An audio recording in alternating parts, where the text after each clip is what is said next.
Psychologically broken മാരേജിനേക്കാളും എന്തുകൊണ്ടും നല്ലത് ഫിസിക്കലി ബ്രോക്കൺ മാരേജ് തന്നെയാണ്. ഇത്രയും പ്രശ്നം ഉണ്ടാക്കുന്ന ഒരു ഭർത്താവിൻ്റെ അടുത്തേക്ക്, സ്ത്രീധനത്തിന് വേണ്ടി ഇത്രയും ശല്യം ചെയ്യുന്ന ഒരാളുടെ അടുത്തേക്ക് ഈ പറയുന്ന മാരേജിൻ്റെ ഒരു ഇത് നിലനിർത്താൻ വേണ്ടിയിട്ട് മക്കളെ ഉന്തിത്തള്ളി വിട്ടേച്ച് അൾട്ടിമേറ്റ്ലി കരഞ്ഞു വിളിച്ചിട്ട് എന്താ കാര്യം?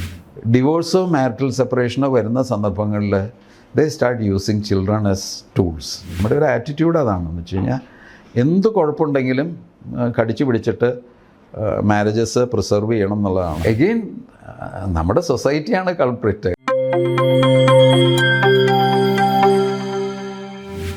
ഡിവോഴ്സിനെ പല രീതിയിൽ നോക്കി കാണാൻ പറ്റും. ഒന്ന്, ചിലർ ഡിവോഴ്സ് ഒരു വളരെ മോശം കാര്യമാണെന്നും അതൊരു രോഗാതുരമായ സമൂഹത്തിന്റെ റിഫ്ലക്ഷൻ ആണെന്നും പറയുന്നവരുണ്ട്. എന്നാൽ ഡിവോഴ്സ് അതേസമയം ഒരു വിമൻ എംപവർമെന്റിന്റെ ഒരു സൂചന കൂടിയാണ്. ഈ ഡിവോഴ്സ് കുട്ടികളെ വളരെ മോശമായി എഫക്റ്റ് ചെയ്യുന്നു എന്നൊരു പൊതുവെ കരുതുന്നുണ്ട്. എന്നാൽ അതർ സൈഡ് പറയുന്നത് ഭാര്യയും ഭർത്താവും എന്നും വഴക്കൂടിയിരിക്കുന്ന ഒരു ഫാമിലിയിൽ ജീവിക്കുന്ന ഒരു കുട്ടിയെക്കാളും എന്തുകൊണ്ടും നല്ലതാണ് ഡിവോഴ്സ്ഡ് ആയിട്ടുള്ള പാരന്റ്സിന്റെ കൂടെ വളരുന്ന കുട്ടികളെന്ന്. ഇത് ഡോക്ടറിന്റെ ഒരു എക്സ്പീരിയൻസിൽ എങ്ങനെയാണ് ഇത് ഇമ്പാക്ട് ചെയ്യുന്നത്? അല്ല, ഇതിലൊരു സംശയമില്ല. ഒരു സൈക്കോളജിക്കലി ബ്രോക്കൺ മാരേജിനേക്കാളും എന്തുകൊണ്ടും നല്ലത് ഫിസിക്കലി ബ്രോക്കൺ മാരേജ് തന്നെയാണ്. There are indications where divorce has to be prescribe to certain couples.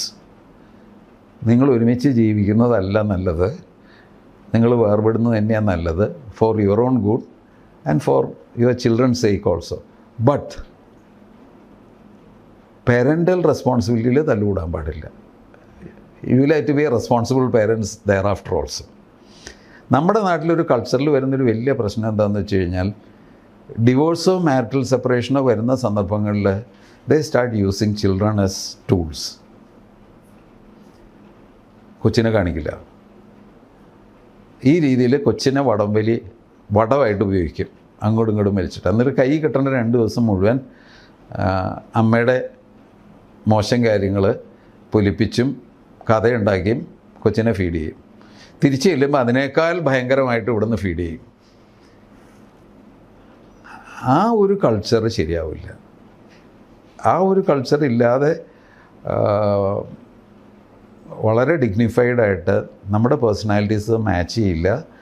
അതുകൊണ്ട് let us part with respect എന്നുള്ള പ്ലെയിനിൽ സൈക്കോളജിക്കലി ബ്രോക്കൺ മാരേജസിൽ ഡിവോഴ്സ് തന്നെ വേണമെന്ന് വിശ്വസിക്കുന്ന ആളാണ് ഞാൻ. മനസ്സിലായില്ലേ? വെറുതെ നമ്മുടെ ഒരു സോഷ്യൽ ഇതിന് വേണ്ടിയിട്ട് ബലം പ്രയോഗിച്ച് ആളുകളെ ബോധിപ്പിക്കാൻ വേണ്ടിയിട്ട് നമ്മൾ കെട്ടിപ്പടുത്ത് ഒരു കുടുംബം ഉണ്ടാക്കി കഴിഞ്ഞാൽ ആ കുടുംബം ഫ്യൂച്ചറിൽ ഉണ്ടാക്കാവുന്ന damages are going to be very high. You end up having children with narcissistic personality disorder. You end up children having borderline personality disorder. You end up children having antisocial personalities. Cluster B personalitiesൻ്റെ പ്രളയമായിരിക്കും. അതിപ്പോൾ parenting പോലുള്ള കാര്യങ്ങളിലെല്ലാം വരുന്ന fault കൊണ്ട് ഇപ്പോൾ നമ്മൾ കാണുന്ന ഒരു trend, you see lot of people with personality disorders, especially cluster B personalities. അപ്പം ആ ഒരു ആംഗിളിൽ പോലും ഡൈവോഴ്സ് കൺസ്ട്രക്റ്റീവായിട്ട് പ്രിസ്ക്രിപ്റ്റീവായിട്ട് ആലോചിക്കേണ്ട സാഹചര്യങ്ങളുണ്ട്. പക്ഷെ അൺഫോർച്ചുനേറ്റ്ലി അഗെയിൻ ഈ ഹോമോസെക്ഷുവാലിറ്റിയുടെ കഥ പറഞ്ഞ പോലെയാണ്. അയ്യോ കല്യാണം കഴിച്ചില്ല, ഇനി എങ്ങനെയെങ്കിലും ഞങ്ങൾ അഡ്ജസ്റ്റ് ചെയ്യുക എന്ന് പറഞ്ഞിട്ടാണ്. The other day I had a girl,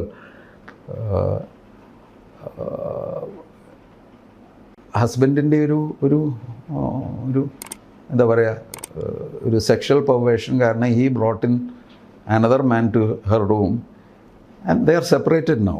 മനസ്സിലായില്ലേ? She said I just cannot live with this man. പക്ഷെ പേരൻസിനോട് അത് പറഞ്ഞിട്ടില്ല. ഈ മനുഷ്യന് ചില എക്സ്ട്രാ മാരിറ്റൽ റിലേഷൻഷിപ്പൊക്കെ ഉണ്ടെന്നുള്ളത് പറഞ്ഞു എന്നല്ലാതെ ഇത് പറഞ്ഞിട്ടില്ല. ഇവർ പറയുന്നത് എങ്ങനെയെങ്കിലും അടിച്ചിട്ട് അവന് എക്സ്ട്രാ മാരിറ്റൽ റിലേഷൻഷിപ്പ് ഉണ്ടെങ്കിൽ എന്താ കുഴപ്പം? നിനക്ക് നിൻ്റെ കൊച്ചുമായിട്ട് സുഖമായിട്ട് ജീവിക്കുക, അതിനപ്പുറത്തേക്ക് നീ ഒന്നും ആലോചിക്കേണ്ട. സംഭവം adjust because the marriage has to be preserved എന്നാണ് പറയുന്നത്. അപ്പോൾ ദിസ് ഇസ് ദ ആറ്റിറ്റ്യൂഡ്. മനസ്സിലായി? നമ്മുടെ ഒരു ആറ്റിറ്റ്യൂഡ് അതാണെന്ന് വെച്ച് കഴിഞ്ഞാൽ എന്ത് കുഴപ്പമുണ്ടെങ്കിലും കടിച്ചു പിടിച്ചിട്ട് മാരേജസ് പ്രിസർവ് ചെയ്യണം എന്നുള്ളതാണ്.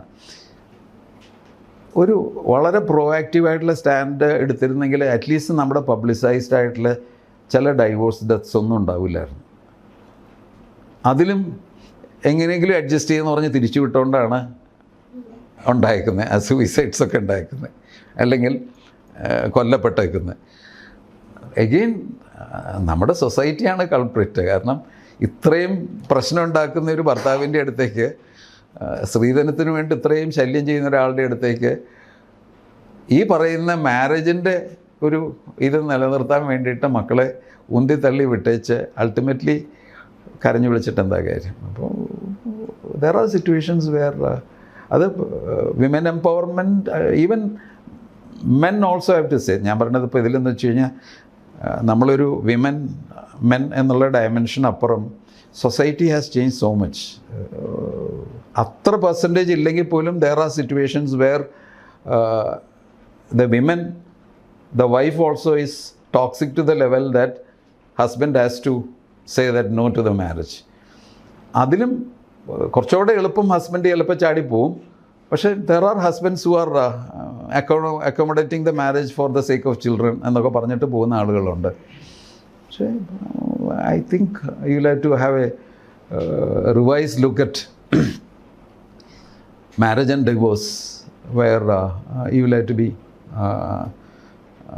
take strong decisions in the interest of the children, because a psychologically broken ആയിട്ടുള്ളൊരു അറ്റ്മോസ്ഫിയറിൽ കുട്ടികൾ വളർന്നു കഴിഞ്ഞാൽ that is going to do lot of damage. നമ്മുടെ ഇതിലുള്ളൊരു പ്രശ്നം എന്ന് വെച്ച് കഴിഞ്ഞാൽ ഈ സെൽഫിഷ് ഈഗോയിസ്റ്റിക് ഷിഫ്റ്റ് വന്നതിന് ശേഷം, എസ്പെഷ്യലി ഈ 2 കുട്ടികളൊക്കെ അതിന് ശേഷം, ആ തരം ഷിഫ്റ്റ് വന്നതിന് ശേഷം നമ്മുടെ പല പാർട്ട്നേഴ്സിലും ഉള്ളൊരു പ്രോബ്ലം എന്ന് വെച്ച് കഴിഞ്ഞാൽ 2 കൂട്ടരും അവരുടെ സ്ക്രിപ്റ്റായിട്ടാണ് കല്യാണം കഴിഞ്ഞിട്ട് വരണേ. And both of them want to make their script the family life.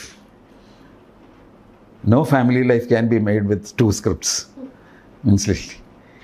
2 പേരും 2 പേരുടെ സ്ക്രിപ്റ്റും വേണമെന്ന് വാശി പിടിക്കുന്നിടത്താണ് പ്രശ്നങ്ങൾ തുടങ്ങുക. അപ്പോൾ ആ ഒരു എല്ലാവരും സെൻട്രൽ സ്റ്റേജിൽ വളർന്നതാണ്. Even the girl is unlike probably in the north. നമ്മുടെ പെൺകുട്ടികളും സെൻട്രൽ സ്റ്റേജിൽ തന്നെ വളർന്നതാണ്.